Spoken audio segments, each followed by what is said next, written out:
Mr. President, allow me at the outset to thank you for your decision to personally preside over this meeting and to express our appreciation to the ministers who are taking part in this open debate.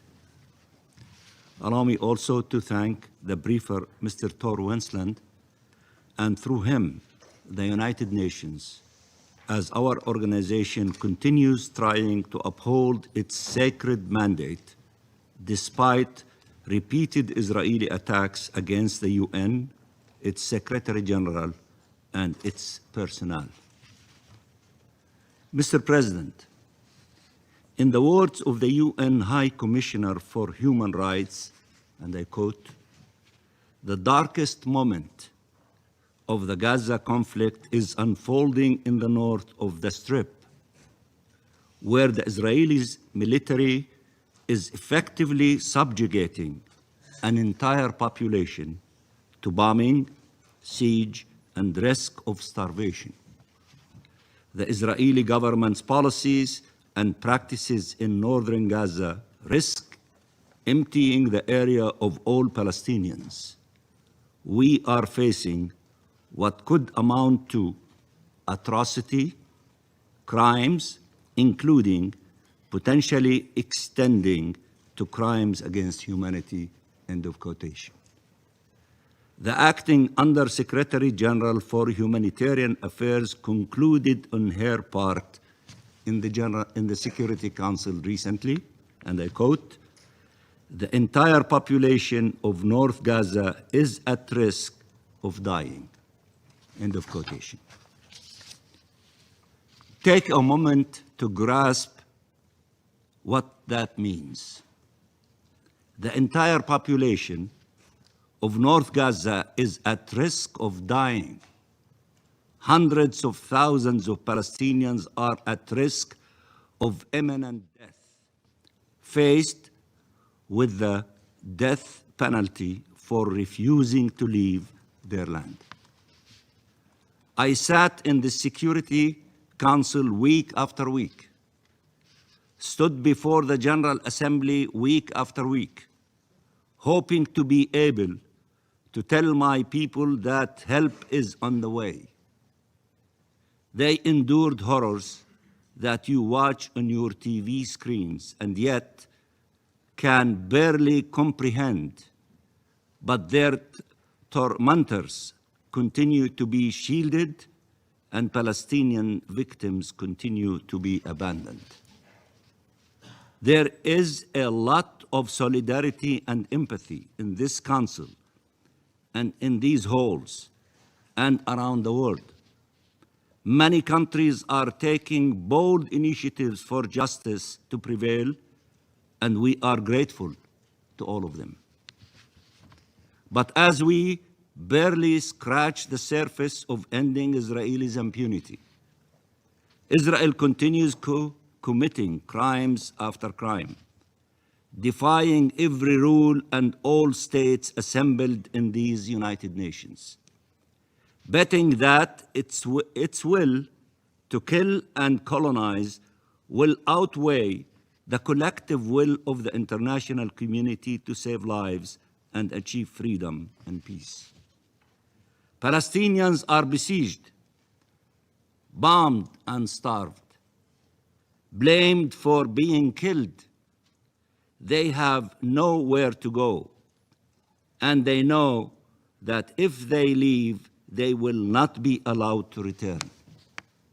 Israel denies that it is implementing the very plan you see it deploying before your eyes. It is outraged to be accused of crimes it has already confessed to. Israel wants to rewrite international law to consider that indiscriminate killing, targeting of civilians, including humanitarians and doctors and journalists, starvation as a method of war, arbitrary detention, abductions and torture, willfully causing great suffering or serious injury to body and health wanton destruction, forcible displacement and colonizations are all legal as law in Israel. They are barbaric only if committed by others. Israel is inventing a law that adapts to and changes with the identity of the victims and the identity of the perpetrators. A racist, supremacist, inhumane law. Will you allow Israel to dehumanize us further as part of its attempt to erase us? Will you? Will Israel succeed in making the destruction of the Palestinian people, starting with northern Gaza, acceptable to you? Or at least convince you it is inevitable and there is nothing you can do about it? There is a lot you can do. The Palestinian people did not surrender, neither should you. I said that more than one time. I repeat it, neither you. Mr. President, the ICJ delivered provisional orders considering that there is a real and imminent risk that irreparable prejudice will be caused to the rights found by the court to be plausible, including the right of the Palestinians in Gaza to be protected from acts of genocide and related prohibited acts identified in Article 3 of the Genocide Convention. Instead of abiding by these orders, Israel did not only breach them, it obliterated them, doubling down on its genocide. What was a real and imminent risk 10 months ago has become an undeniable reality today. Are states willing now to finally denounce this genocide, especially given Israeli crimes in northern Gaza? Are they willing to act accordingly? If not now, when? Once there are no more lives to save? Mr. President, Israel understands that to be able to pursue its genocidal and colonial campaign, it needs to dismantle the international law-based order or to carve an Israeli exception within it. It understands that the UN, its representatives and agencies, as well as the ICJ, the ICC, the humanitarian community, the journalists, are all obstacles on the way. It is no coincidence that this is the conflict with the most UN staff, humanitarians, and journalists killed. It is no coincidence that Israel has made outrageous accusations and led unprecedented attacks against the UN, the courts, the humanitarian and media organization in an attempt to intimidate and silence them. To better besiege the Palestinians, it needs to neutralize those who may provide them with help, those who could shed a light over the crimes against them, and those who may hold accountable those responsible. Israel is thus currently at war with the UN, with you all, declaring the Secretary General persona non grata, killing and maiming and detaining and torturing UN staff in the hundreds, attacking UN peacekeepers, including this morning in southern Lebanon, and striving to dismantle a UN agency, UNRWA. The legislation passed yesterday to destroy UNRWA's ability to serve Palestine refugees, but also its ability to help the Palestinian civilian population in Gaza survive, constitutes a new level in this war against the UN and an integral part of the all-out assault on the Palestinian people and their presence in their land, in their homeland. The entire world rose to the defense of UNRWA. The coalition to defend UNRWA at the UN is beyond 124 or 125 member states in the last few months, recognizing its vital role in providing life-saving assistance to generations of Palestinian refugees, insisting it is the backbone of the humanitarian response in Gaza and emphasizing its role as a pillar of regional stability and a lifeline of hope. Yesterday, countries around the world responded to the Israeli legislation with statements of condemnation and outrage. And yet, Israel still sits among us and utilizes its seat to incite against the UN here.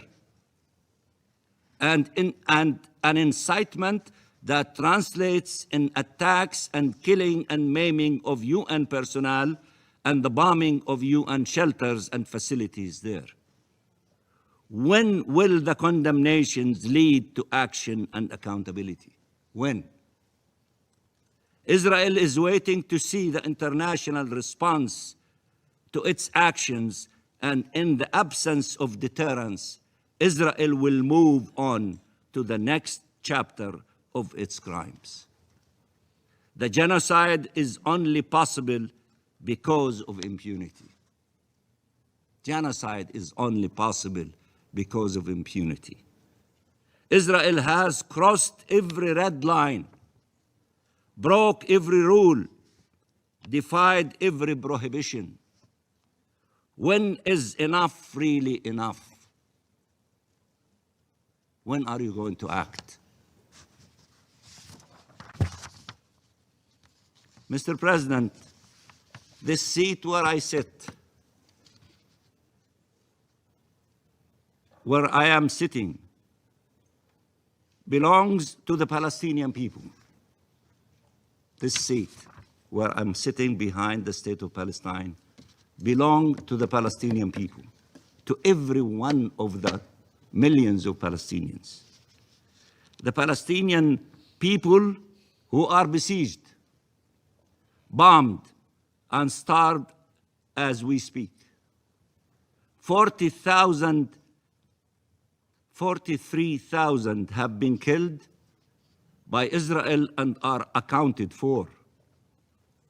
Many more are unaccounted for under the rubble, buried under the rubble and in mass graves. 100,000 Palestinians have been maimed, many of them enduring permanent disabilities or amputations. 2 million are displaced. Entire communities endure successive attacks by occupation forces and Israeli settlers. Thousands of prisoners are arbitrarily detained, brutally assaulted, some raped, others killed while in detention, and there is still now no end in sight for their agony.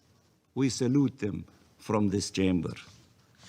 They are the bravest among us. When council members speak, they should address them, all of them, every single Palestinian. Not me. I will vacate this seat now with one last message. This seat is not empty. It is filled with people enduring unspeakable pain that cannot reach you. You have to reach them. You are the Security Council. You have to reach every single person who is in pain among the Palestinians. That is your duty. Reach the child who, after being amputated and having lost his parents, finds himself in a tent, still under the bombs and with nothing to eat. The mother who still talks to her little child, imagining he could still be alive after months under the rubble. The father who left to find food for his family, only to return to find them all killed. Talk to them. Tell them what you intend to do. Tell them what you intend to do. Or tell them they are left alone to die. Honor the memory of those killed and save those who can still be saved by deciding on an immediate and unconditional ceasefire and the provision of life-saving assistance, while all efforts continue to ensure implementation of this Council's resolutions. By ending impunity and ensuring accountability, by finally bringing to an end this terrible injustice. Let your actions match your words. Stop this genocide or forever remain silent. Thank you, Mr. President.